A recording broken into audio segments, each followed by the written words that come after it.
ജയരാജനെ arrest ചെയ്തതിൽ പ്രതിഷേധിച്ച് അഞ്ചൽ പട്ടണത്തിൽ CPM പ്രകടനം സംഘടിപ്പിച്ചു.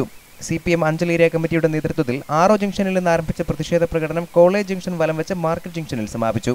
പ്രകടനത്തിന് CPM Anchal area committee secretary Babu Panicker, area committee അംഗങ്ങളായ advocate S. Sooraj, VS. Satheesh, S. Sivaprasad, S. Baiju, Bhasi തുടങ്ങിയവർ നേതൃത്വം നൽകി. തുടർന്ന് മാർക്കറ്റ് ജംഗ്ഷനിൽ നടന്ന യോഗത്തിൽ പോലീസ് നടപടിയെ ബാബു പണിക്കർ നിശിതമായി വിമർശിച്ചു. വലിയ സംഘർഷമാണ് പൊട്ടിപ്പുറപ്പെട്ടിരിക്കുന്നു.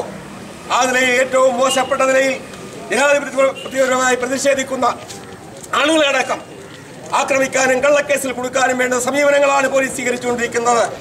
തെറ്റ് ചെയ്തിട്ടുണ്ടെങ്കിൽ CPM പ്രവർത്തകരെ അറസ്റ്റ് ചെയ്യുന്നതിൽ തെറ്റില്ലെന്നും എന്നാൽ നേതാക്കന്മാരെയും പ്രവർത്തകരെയും രാഷ്ട്രീയ ലാക്കോടെ കള്ളക്കേസിൽ കൊടുക്കുന്നത് പ്രതിഷേധാർഹമാണെന്നും ബാബു പണിക്കർ പറഞ്ഞു.